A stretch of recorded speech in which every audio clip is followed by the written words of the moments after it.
શ્રી પૂજ્ય ગુરુજીઓ તેમજ વિદ્યાર્થી ભાઈઓ તથા બહેનો, આજનો મારો વિષય છે જળ એ જ જીવન। જળ એટલે કે પાણી। આપણે પીવા માટે જેનો ઉપયોગ કરીએ છીએ તે પાણી।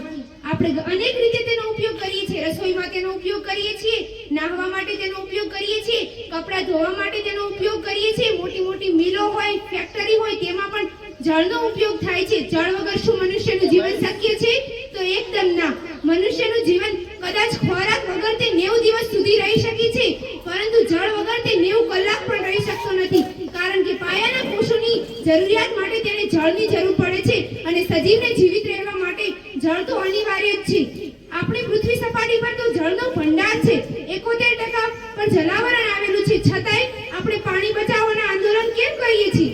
કારણ કે તેમાંથી 97% પાણી તો ખારશવાળું સમુદ્રમાં છે, જેના કારણે તે આપણે પી શકતા નથી, અને તેમાંથી 2.15% બરફ સ્વરૂપે રહેલું છે, 0.061% ભૂગર્ભમાં છે, 0.08% આંતરિક સમુદ્રમાં છે, 0.05% જેટલું વાતાવરણીય ભેજ અને જમીન ભેજ ઉપર રહેલું છે। તો પીવા માટે માત્ર 1% જેટલું જ પાણી છે, અને તેમાંય આપણે તેનો બગાડ કરીએ છીએ।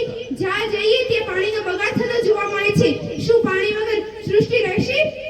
અને મોટી મોટી વાતો કરીએ છીએ, અમે તો વારસામાં સાંસ્કૃતિક વારસાને અમારા પુત્રને આ આપ્યું, અમે તો સાંસ્કૃતિક વારસાને આ આપ્યું, પરંતુ જો પાણી જ નહીં હોય તો તેમનું જીવન ક્યાં સુધી શક્ય રહેશે?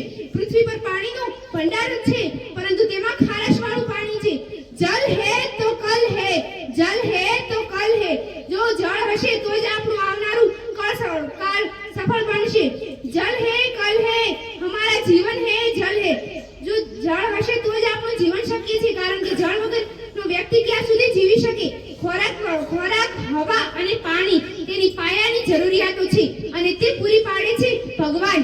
કારણ કે જો સમુદ્રમાં પાણી હોય છે, તેનું બાષ્પીભવન થાય છે, અને બાષ્પીભવન થઈ જ્યારે ઠંડામાં પસાર થાય છે, ત્યારે ઘનીભવન થઈ વરસાદ સ્વરૂપે તે પૃથ્વી સપાટી ઉપર આવે છે અને આપણને પાણી પૂરું પાડે છે, અને આપણે જ્યાં જઈએ તે પાણીનો બગાડ કરીએ છીએ।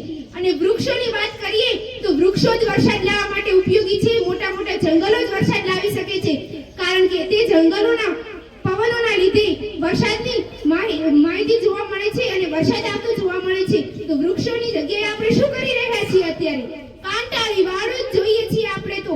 કોઈ પશુ અંદરથી આવીને પાક ન બગાડે એ જોઈએ છે, પરંતુ ક્યારે વિચાર્યું કે પાણી નહીં હોય તો શું જીવન શક્ય છે? વૃક્ષો વગર તમે હવા પણ લઈ શકશો? જો વૃક્ષો અને પાણી હશે તો જ તમારું જીવન શક્ય છે। તમે કઈ વારસામાં ના આપો તો તેનો કઈ અફસોસ ના રાખો, પરંતુ તેને પાણી તો આપજો જ। નો વોટર નો લાઈફ, નો ગ્રીન નો બ્લુ। જો પાણી હશે તો જ જીવન શક્ય છે। જલ હે કલ હે, જીવન હે હમારા સુંદર હે। જળ હશે તો જ આપણું જીવન છે।